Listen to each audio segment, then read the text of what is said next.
OK, time now at the end of this first day's play here at Lord's, first test match of the summer. To have a little look back. Useful. That's a better line. Some may think it's a bit wide of off stump, but the batsman is thinking of the fact that the ball could come down the slope. Seems though indicates that the ball is expected to go away, as it did.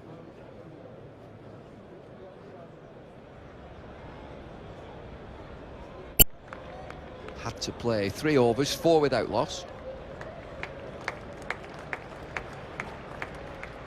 Beautiful line. Whether it goes down the slope or comes back up, you have got to play at that. So important to get that line right when you're bowling here at Lord's. Just outside leg stump. It's the one that he tries to angle across towards the slips. 6 overs then, 10 without loss.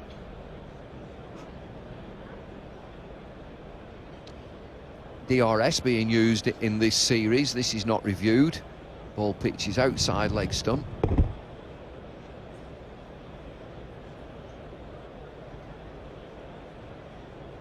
Yeah, I think even he knew that. Once it pitches outside the line of leg, it's close.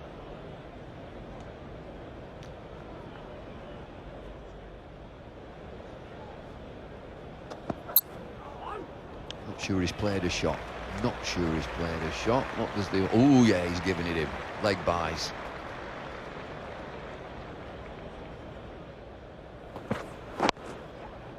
Flipped around. Into the leg side. We'll go all the way. Just about. England's first boundary. Here come Ian Botham, Michael Atherton. Thanks, Bumble. Yeah, the outfield's a bit slower, I think, than normal. That's the first boundary. The first 3 scored over the winter. Just got its winter coat on still. Batsman might have to work a little harder to just bring up the usual quota of boundaries here.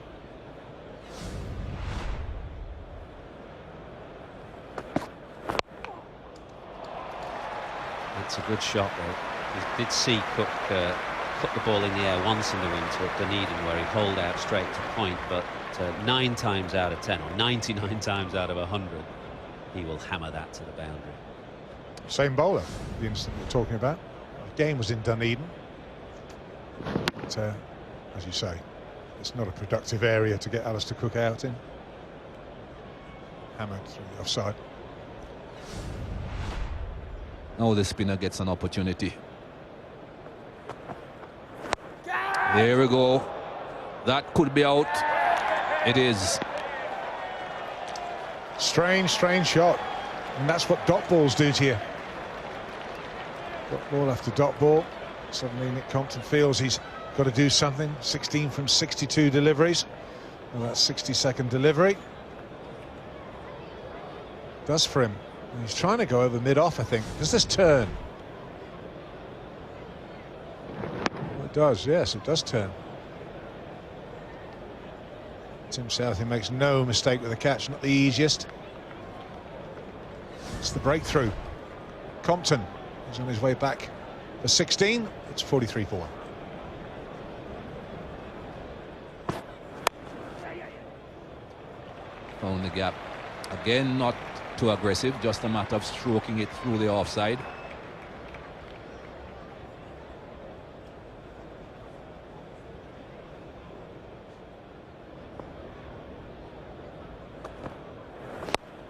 Catch. Dropped it. Oh, well. That, as it comes forward, it has to be said, is a lovely height. Doesn't get to the pitch, goes through the shot.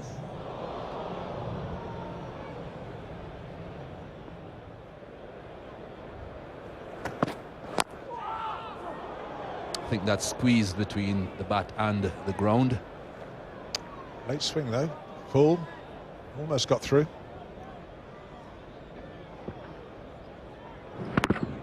Definitely wouldn't have been a catch. Bat onto ground.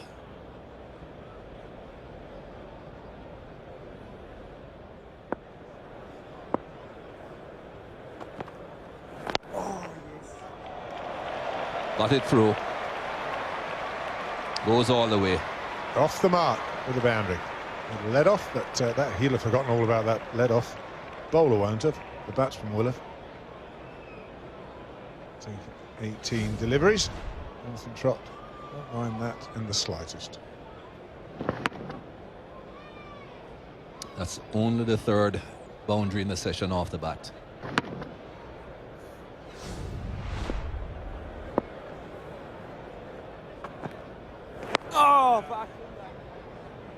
So that was the last ball before lunch. 5 runs coming from the over. England quite happy at 56 for 1, I would suggest. Yes, as Mikey said, they would have been happy enough. A steady start to the day, losing 1 wicket in the morning session. You're normally pretty comfortable with that. No attempt to force the pace as such. But if you've got someone like Alistair Cook not out on 30, Jonathan Trott, of course, the afternoon is set up pretty well. Compton, of course, the man out for 16. He'd have been mighty disappointed with that. England 56 for 1 at lunch. And the wicket taker, Bruce Martin, with a sign of what was already, a sign of what was to come. 5 overs already, 3 of them maidens, 1 for 8. OK, coming next, we'll be back with some more highlights from the afternoon session. Oh, outside the line. Aline Dar says not out. They are using DRS. First thoughts was just outside the line. He's a gambler. He's a gambler. They're interested. Your gut feeling outside the line, is it high?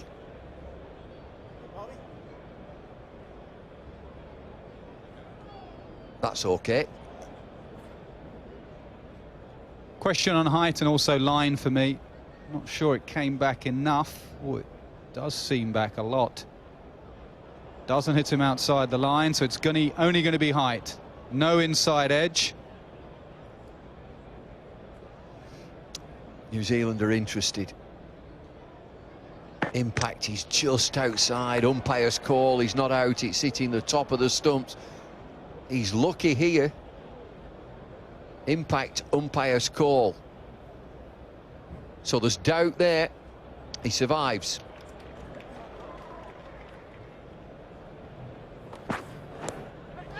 Oh, a little tickle, maybe they go up. Not so sure now. Well, again, it didn't look right. You've got to make a decision. He's got 1 review left. McCullum, he always has that smirk on his face as well. Always a bit of a lottery down the leg side as it flicked the thigh pad. Well, you could tell the players don't know. He's hit his pad. I reckon he's hit his pad. And again, going down the leg side. That swung too much. He's in a good spell here, Tim Southey. New Zealand interested. It's gone a little bit cloudy. And he's bowling an excellent length. It's a scrambled seam again. Ball's sliding down the leg side.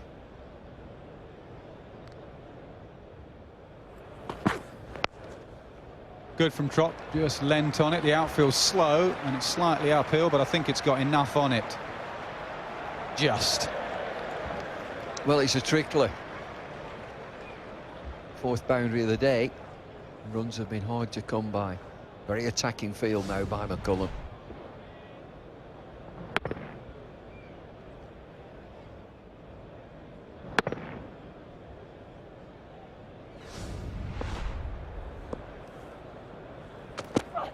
Edged, and has it carried? I think it has. A really good catch. The England captain's gone. Wonderful bowling by New Zealand, great disciplines. Takes something special to get rid of him. It's the length again. Patience from England and definitely patience from New Zealand. Pitch it up there, let it swing. It does just that, moves away. Top of the bat and just carries to BJ Watling. England captain has gone. That's a big wicket for New Zealand. Alistair Cook 32, England 67 for 2.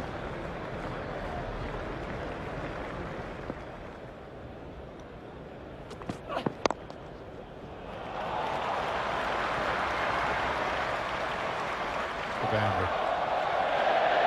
Nicely timed. Forced 4 off Trent Boult. There's by a lot of overs.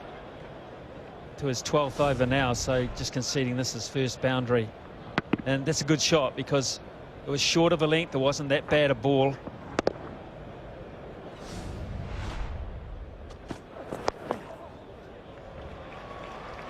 Going to go for 4. Just a little bit of bat on it. So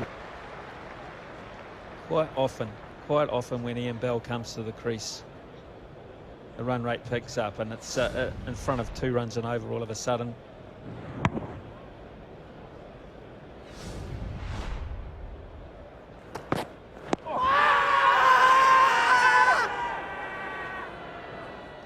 height has got to be the issue for me. Everything else is pretty good, but height. And I don't think Brendan Bracewell's going to review that. I think he feels it's probably too high. I think it's a good decision.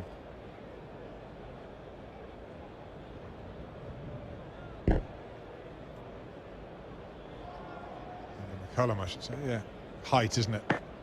It's got to be going over the top, so didn't waste the review.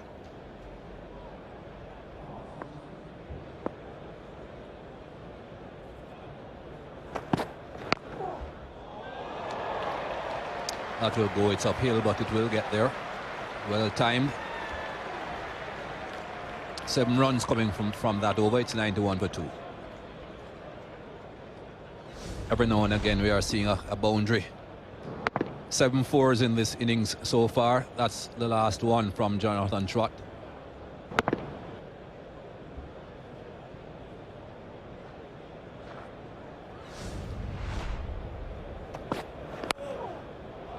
Runs. It's a no ball and it goes all the way.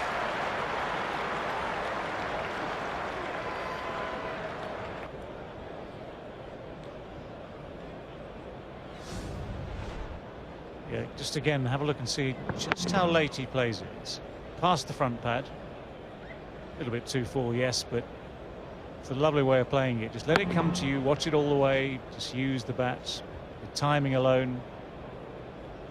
Use the pace of the ball.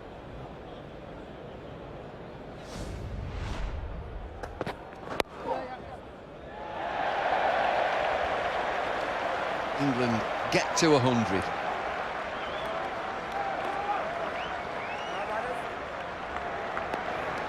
We're in the 50th over. It's 101 for 2.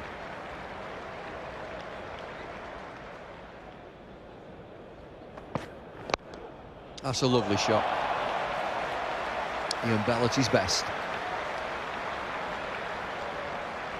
105 for 2. Well, we look back on the first 2 sessions of play, we won't see a lot of exhilarating stroke play, but when we put the highlights package together, that one will be in it. Magnificent cover drive, right out of the centre of the bat, head straight over the top of the ball, everything in control. Copybook, brilliant.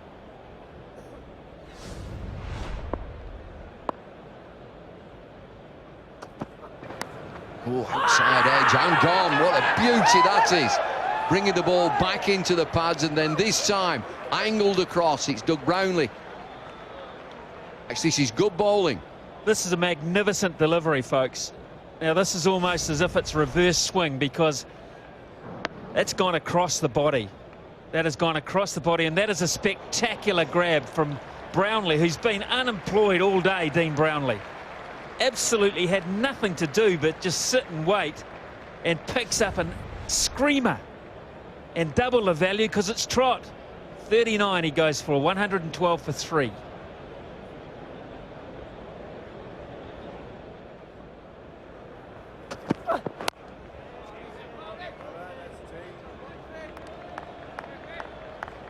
$113 for 3, and that is T. 2 for 57 in that session, so New Zealand session. Well, another couple of wickets falling in that afternoon session. Top score of the day so far. Jonathan Trott's 39 after Alistair Cook's 32. Bell and Root still at the crease, but once again, England really unable to put the foot on the pedal and accelerate at all, and a lot of that is down to the way these 4 men bowled. Good.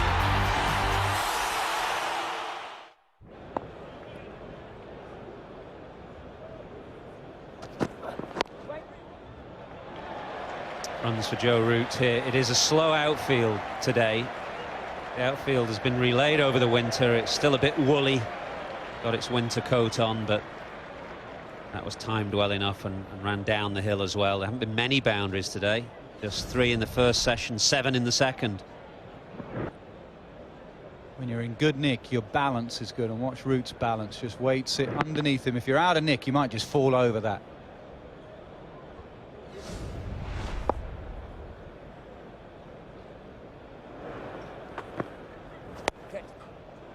Well, he tried to float it up there, but just floated it too far. Full toss and then a misfield. Allows Root to come back for 3.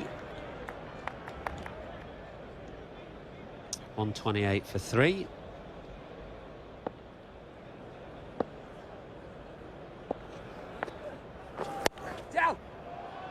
Gets it through. Crowd love it. England will love it.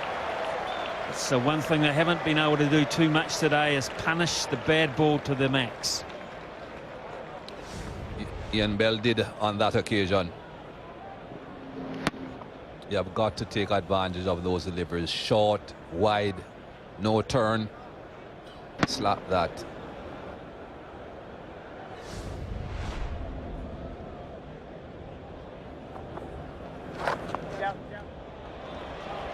The full toss, the first sweep shot of the day, and it finds a gap with that man up next to the square leg umpire.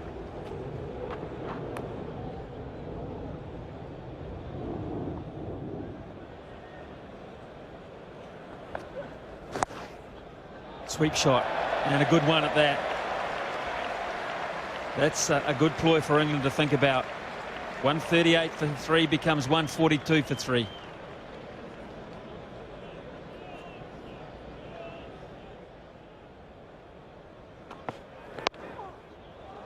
Sweet shot, really sweet shot.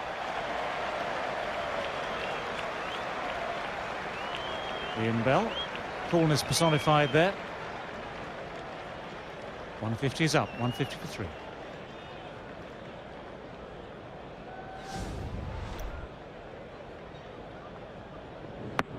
Good shot, lovely shot.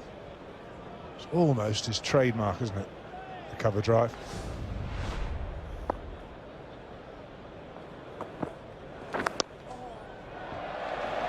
Just dropped it a wee bit short. Good footwork, good timing, good placement. Brings a rare boundary. Plenty of cheers for that. It subdued the crowd today, but Joe Root just shows you the lack of pace again in this pitch. He gets back, it's a short arm pull. It's an excellent shot, in control, doesn't try and hit it too hard. Bang, 4.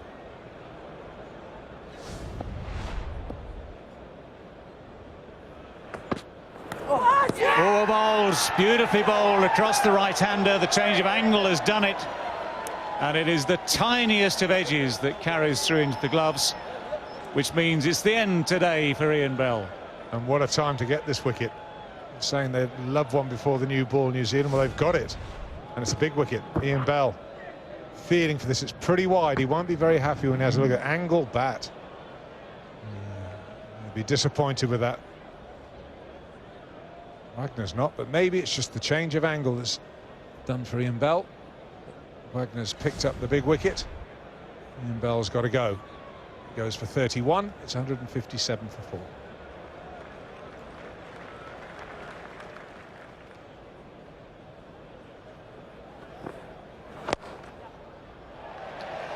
Well, it's got the slope in its favour, this one, but we've said it many a time today. It's a bit of an outfield which slows it down. Come midsummer, that might be rolling away down the hill for 4, but not this time. It's just 2, and it's 160 for 4. The umpires are going to have a chat here. I think they might well be off. They're worried about the ball getting wet, the wicket. And I don't think it's going to be a great deal, so put the covers on for a few minutes and see if it goes away. There's the ball, and I think that's what Steve Davis is saying. I'm a little bit worried about this getting spoiled some. I don't think they would take the new ball anyway while this is around, because the last thing you want to do is get wet, softened up. So I think both parties would be quite happy to get off the field at this stage. Well, as it happened, that was it for the day, with the score 160 for 4. Root and Bairstow will start again tomorrow, 25 and 3 respectively. Top score of the day, 39, that's all. That was Jonathan Trott. 30 is also from Cook and Bell. Trying to work out why no one went on beyond that. But those are the facts of the day, so England will be doing some thinking overnight. New Zealand will think they've actually had a very good opening day to the series, I would suggest. Bolt 2 for 29, Southey number 32, Wagner 1 for 46, Martin 24 overs, 11 of the maidens 1 for 37, and Williamson none for